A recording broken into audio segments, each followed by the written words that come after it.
Hey friends, welcome back to my channel, or welcome if you're new here. My name is Jules and this is another cozy mystery reading vlog. So I am back to read the first in a series to see if I want to continue in the series.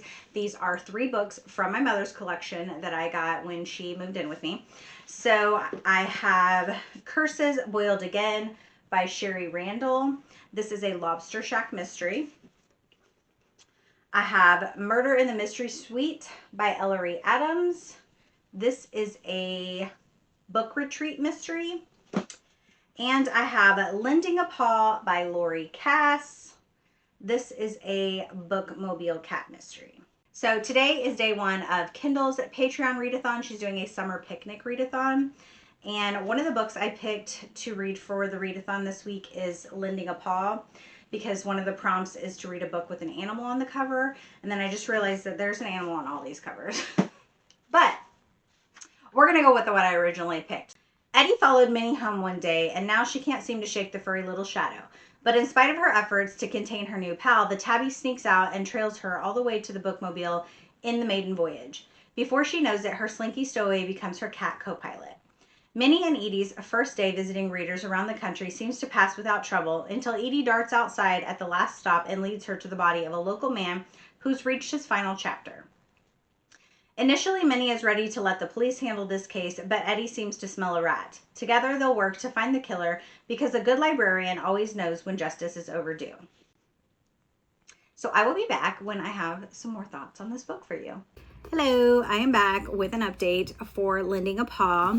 I am almost 50% through it. I'm at like 154 pages, and we are following Minnie. She is the library director at her library, and she has talked the library into getting this bookmobile. At first, her boss was like completely against it, like aggressively against it. Her boss is kind of a not so nice dude.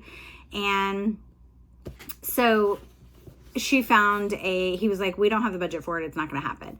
Well, she did some networking and found a guy who was willing to basically, he's a like super rich dude who is basically giving money away to certain charities. And so they kind of put together this plan and how much it was going to cost and everything. And basically he bought the library this bookmobile. She takes the bookmobile out. She also works in the library, but on certain days she takes the bookmobile out, and this cat has followed her home. She was out on a walk one day and this cat like just followed her home. So she had put up flyers. Nobody, claimed it. So now she kept it.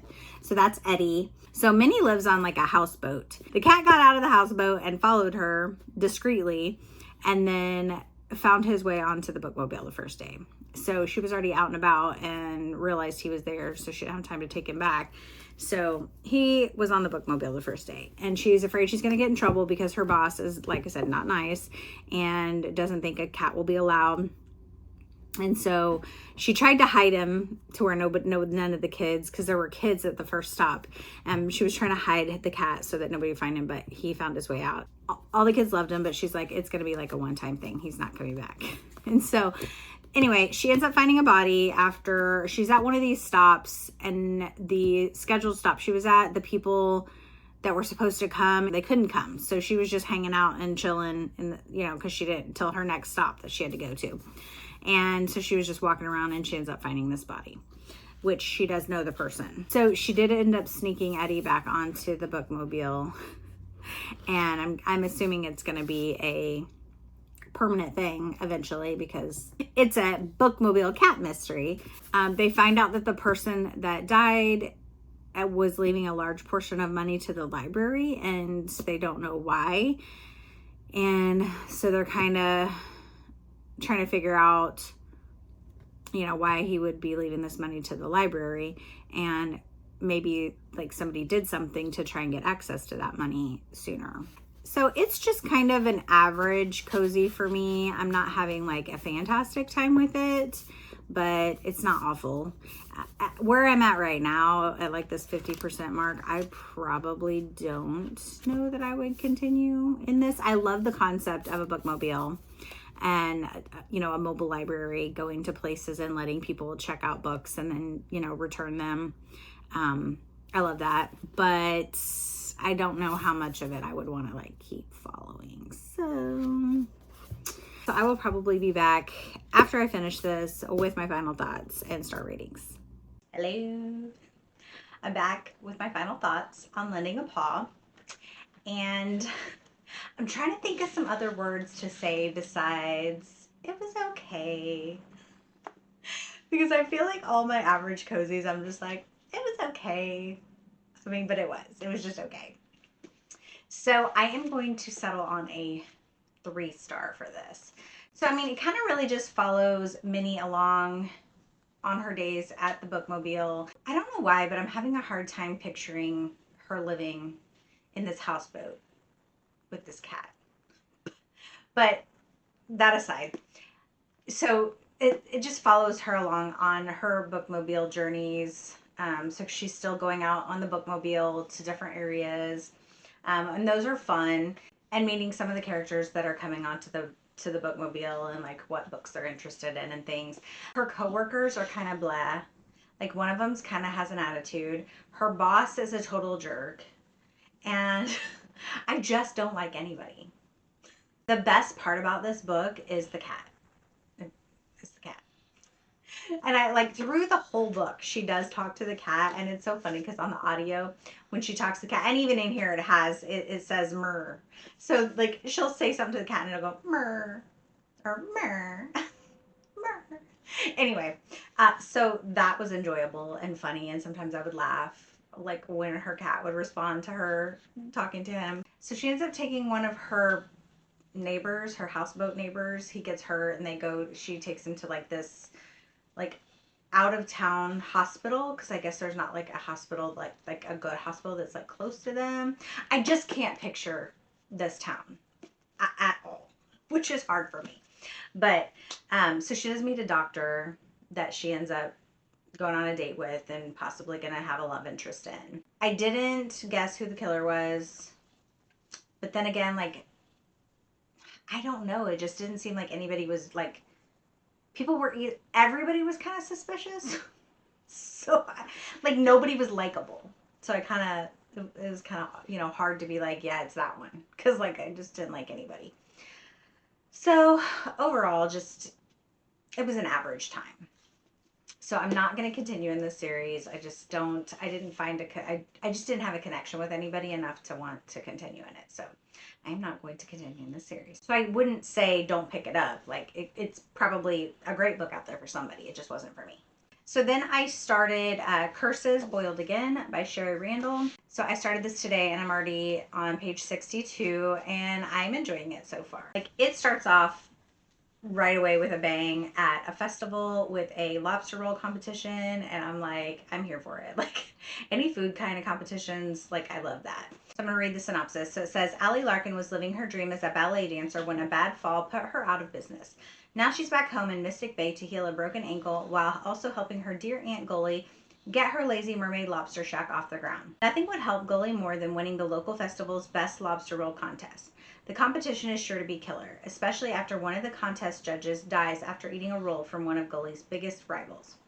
Soon, all eyes fall on Gully as the prime suspect. Allie may only have one good leg to stand on, but she's not going to let her aunt go down for a crime she never could have cooked up. Can Allie, along with her devoted crew of friends, family, and customers, find a way to trap a killer and claw herself out of this hard-boiled murdered case? Anyway, it's already fun. So like it says, Allie is a ballet dancer. She broke her ankle, so she is back home helping her aunt at her lobster shack. Her sister is also there. So I love a good sister duo in cozies. Those are always fun. And then of course with the aunt thrown in there too. Haven't heard much about the parents yet, so I don't know the reasoning between. It could just be, their parents could be fine and they're just helping the aunt. I don't know. They're at the lobster roll competition. The judges are set up. They've eaten, they've taste tested one of the rolls, and then the next round is brought out. And before they're able to even taste test that one, they all start feeling sick, and one of the judges passes out. She's still alive when they take her off to the hospital. They all go to the hospital, but then one of the judges dies. It wasn't her aunt's lobster roll that's getting bad publicity now, but it sounds like it's going to come back around to them blaming her somehow. But so this other business is getting like all this bad reputation on the news. Everyone's like, oh, it was after they ate their lobster rolls. Allie and her sister got all their stuff, took the aunt back to their house. They're trying to stay away from the reporters. So they have suggested to the aunt that she like make a formal statement because they ran off from the press because the press is like trying to interview them. And she's like, well, you probably should make a statement to show that you're concerned about, you know, what happened. So that's all I know right now. And I will be back when I have some more updates on this.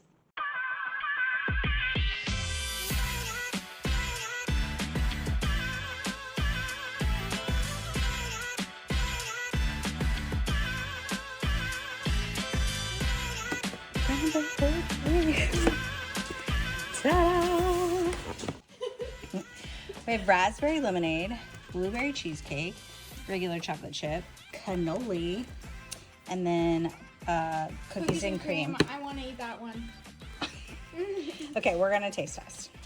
I want to start with the raspberry lemonade one. Okay, taste testing. Raspberry lemonade.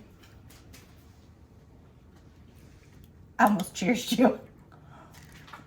Oh, about frozen. It's tart. Oh. It's tart. I like it. I just taste lemon. Me too. It's good, but very tart.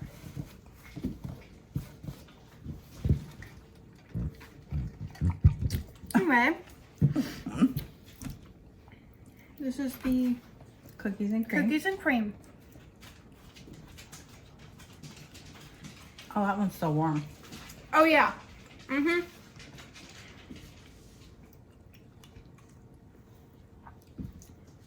I don't taste anything chocolatey about that. Tastes like an Oreo. No? Mhm. I didn't get that from it. Oh, I like it. It just tastes like a regular cookie. This one is the blueberry cheesecake. Blueberry cheesecake.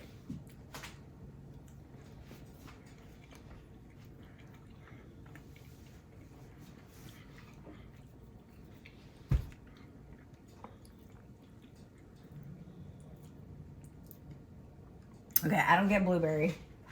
Like it doesn't taste like blueberry. It just tastes like a sauce, like a little like cold sauce, but it doesn't taste like anything. And the icing, that cream cheese icing is like salty. She tastes salty. That one was okay. I don't know. Like sugar cookie. Yeah, the bottom is supposed to be like a graham cracker cookie. Oh, well, it didn't taste like that. I agree. Okay, the cannoli one better be good. I'm afraid it's not going to taste like a cannoli. I feel like I'm just going to taste cookie. All right, well.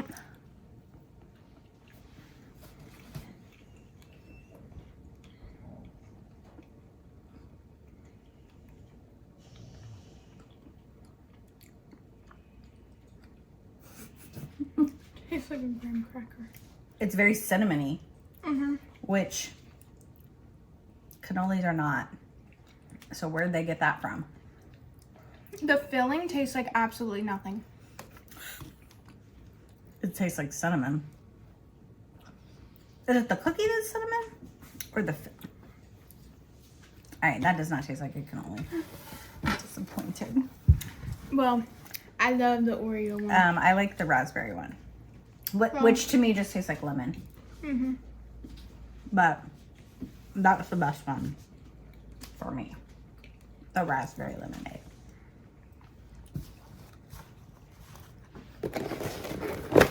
And we got this one from That's a monster. For my husband. It's a ginormous chocolate chip cookie. It's so big. That's huge. It covers half your face. I know. It's bigger than the palm of my hand. All right. Taste test done. Hello friends, I am back with an update for Curses Boiled Again. I actually put this down today because I probably could have finished it today, but I knew I hadn't come and done like a midway update with you guys. And so I was like, let me just put this on pause so I can do an update and then get to it. So I finished another book today between work. So here I am. It is Friday. I am off work. I am about to go figure out what we're gonna get for dinner. We don't know yet. We did our little Crumbl cookie taste test and they weren't as good as I was hoping they would be. But I loved the raspberry lemonade one. That was so good. I was hoping for more with the cannoli one, but it was not that good. Like I don't envision cinnamon in a cannoli. Like any cannoli I've ever had, I don't ever taste that. So it didn't taste like a cannoli to me, which now I want a real cannoli. So there's actually a market downtown. It's like a big farmer's market, and there's a place there that has like authentic cannolis. Like I had never had one until I went with my friend one time, and I was like, oh, let's try this. And then I was like, obsessed. So a goal in life is to learn how to make cannolis. They don't seem like they're easy. Anyway, so yeah, update on this. I'm still having a great time with it. I love the sister relationship. It's so fun. And their aunt is just like the kindest, sweetest, like positive lady on the planet. I love her. Their dad is in the picture. Apparently their mom died when she was young. My dog's barking. Pause, I'll be back. Okay, went to let one dog in and then the others wanted to go out. I'm back. Okay. Where was I? Oh, we were talking about the aunt and then, their mom. So their mom died when they were little. So it was just their dad. So apparently the dad has a new love interest and they're off on like some big vacation things. I think she might be like an actress. I'm not sure. Anyway, the dad's away, but they do have phone conversations with him and he knows what's going on with like the murder and everything, which they finally have said it's a murder. So the people that own the first restaurant that had the first rolls that went up that were poisoned, they did find out, they're not able to open, and they haven't accused them because they have no proof that they poisoned their own rolls, which they said, why would we do that? But they're mad because they're closed down and everybody else was okay to open back up. So Allie asked the TV producers if they had any like behind the scenes footage to where maybe they could look and see if there was anybody lurking around that wasn't supposed to be. So they're watching some footage, trying to see if they see anything out of the norm. And basically the police are investigating everybody and talking to them. One of the owners of the shop that is closed is mad that Aunt Gully had her shop open and actually did really well because his shop was closed. So she got like double the business. And he's like, oh, that's just real convenient. So now he's thinking that she did it so that her business would get better. So now Allie and her sister are basically gonna try and help clear any suspicion from their aunt. So the lady that died was an actress from like, she's an older lady now, but like was a very popular actress and has a sister, and the sister wants to get rid of some of her stuff. Like right away contacts Allie's friend who actually buys like famous people's like clothing and memorabilia and things like that, and then like resells it in her shop. And so she gets contacted by her and she's like, is this like bad of me to like, I'm going to get this stuff, like this lady just died. So they're kind of like trying to stay under the radar while they go get this stuff from the sister so that like rumors don't fly and stuff that like maybe they had a reason to kill her to like have access to her stuff. So anyway, I'm having a really good time with it. So I am probably going to listen to this tonight while I do some diamond painting. I'm almost done with the diamond painting that I'm working on, that I've been working on for like 9 months. I think, but off and on. Obviously I haven't continually, I put it away for like several months and then pulled it back out. But anyway, I will be back when I have my final thoughts and rating on this for you. I have thoughts. So I finished this book this morning. I had a really good time with this book. The relationships in it, I think, were just the best part. Like the relationship between Allie and her sister, and the aunt and the girls, and Allie and her friend. That was just a really good time. I also noticed, surprisingly, there is not a love interest in this book.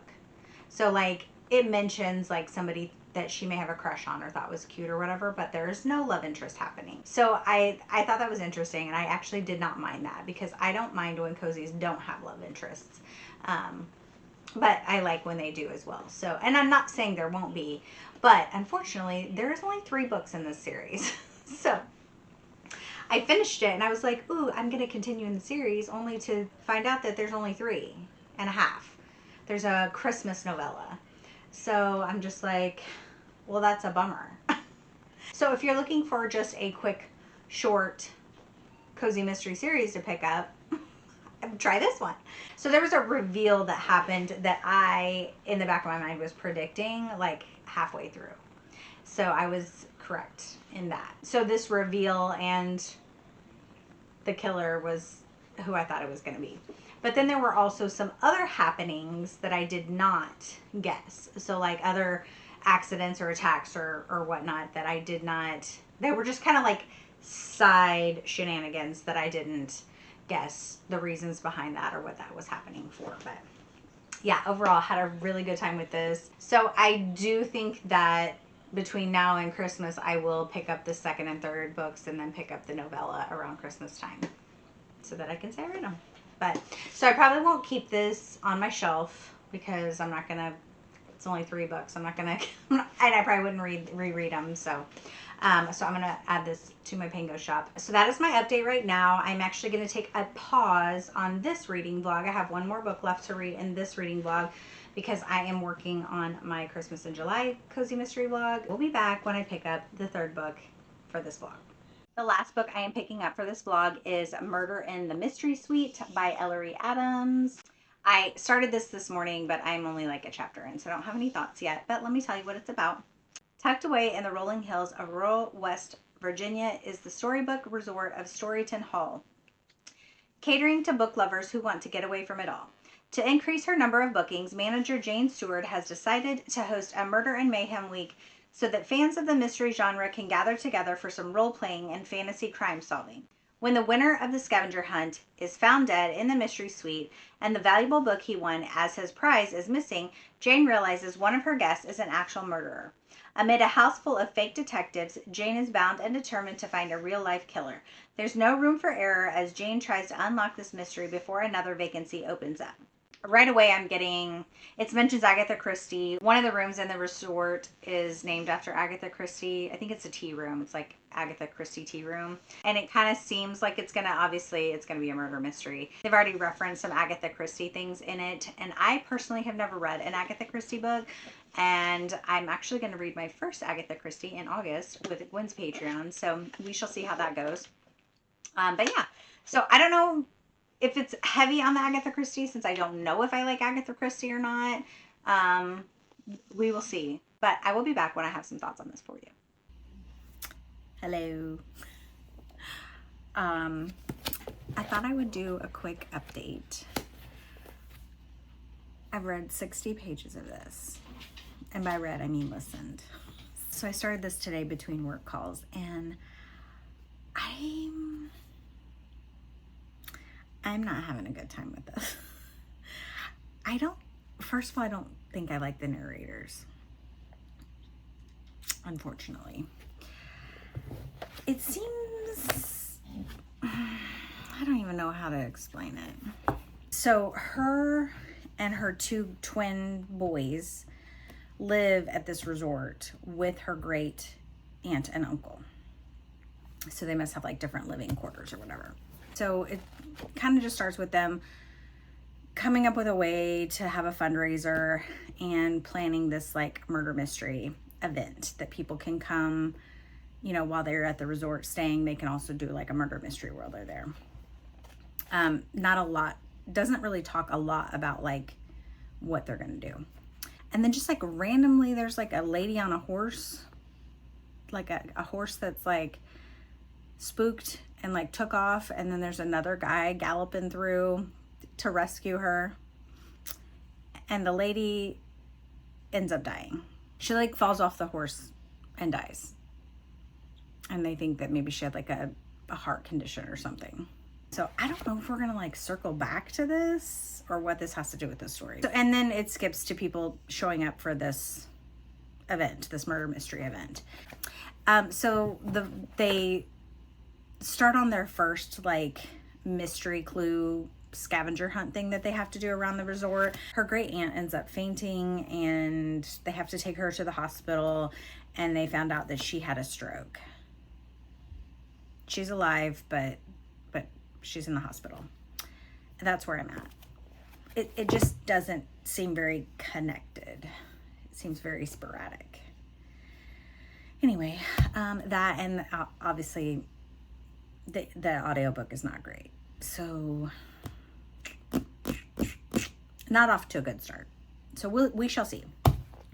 I think Hannah has sprints tonight, so I will plug away at this book and hopefully it gets better, and I will come back with some other thoughts on it. Okay, it's late. I'm getting ready for bed. I wanted to come back with an update. I'm on page 128. When she had found her aunt before they took her to the hospital, her aunt said something about a book. The wrong book was given as a prize for the winner of that like scavenger hunt thing, and so she's telling Jane, you need to find the book.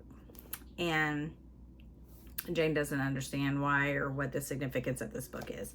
So anyway, when she's in the hospital, her aunt and uncle explain everything to her. There's apparently a big responsibility that their family takes on that gets passed down from generation to generation. And so they've now passed that on to Jane.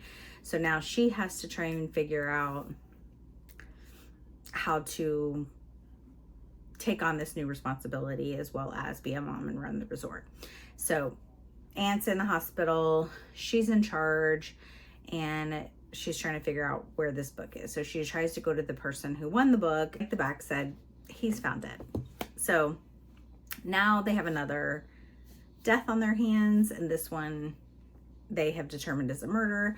So they keep it on the hush hush and they don't tell anybody. So only like a handful of people know. So they're like continuing on with this like murder mystery weekend type thing. I don't know how long this is, but they just are going to continue it so that they can try and find clues and figure out where the book is, because the book was not in the possession of the dead guy. So obviously now they think that someone has stolen the book. So they're trying to figure out who did it. It's just okay. I zoned out for a little bit and I had to back up and like reread. So I'm still not loving it, but it's okay enough for me to finish it. So I'm going to finish it tomorrow, but as of now, I'm not enjoying it. And I don't know that I will continue in the series, but we shall see. Typically I know halfway through a cozy if I'm going to continue in the series or not. So I haven't been wrong yet. So my guess is I'm probably not going to continue in this series, but like I said, unless it gets much better, I'm just not liking the vibe of the book, unfortunately. But I will be back tomorrow with my final thoughts and ratings on this. I'm back with an update. I did not like this book. Like I barely paid attention. By the last 20% sped it up just to get through it. So I finished it, but I did not have a good time. Did not have a good time with this book. I just didn't connect with any of the characters. Okay, so a quick spoiler. So if you're planning on reading this, skip ahead maybe just a smidge. So the thing that she's guarding is like a secret library in this resort. It just seems odd that they're protectors of this library. Almost like a national treasure type thing. Like they have like guardians of the library is basically what it is. And they have staff there that knows about it. So not all of the staff knows about this secret library, but there's like a select few people whose families also are like pledged to help protect this library. I don't know. It just didn't work for me. Anyway, spoilers done, I guess. I'm just not vibing with that plot, I guess. I found it weird that Jane wanted to keep it a secret from her guests, like that people died in the resort. Like, so there's a killer out there. I would want to know. Like, if I am staying in a hotel or a resort or whatever and somebody dies and it's not an accidental death, someone's murdered, I want to know that there's a killer about. And she didn't. And then the police actually were on board with keeping it on the down low. Like, what? I didn't have a good time with this at all. So I'm going to give this a 2-star. And don't come at me for anybody that loves this book. More power to you. I love that for you. This was just not for me. So I am not going to continue in this. This is going to go in my Pango shop. So to recap, I had a 2-star dud. Not going to continue in the series. I had an okay 3-star, but not going to continue in the series. And then I had a really good time 4-star. I am going to continue in the series, but I'm not keeping them because there's only 3.5 books in the series. So that is my wrap up.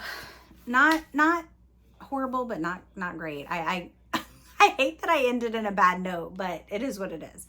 So I'm getting ready to move on. I have some Christmas and July cozies that I need to finish. I literally have a week left to get them read for that vlog. So be on the lookout for that vlog. I will probably post that the end of next week.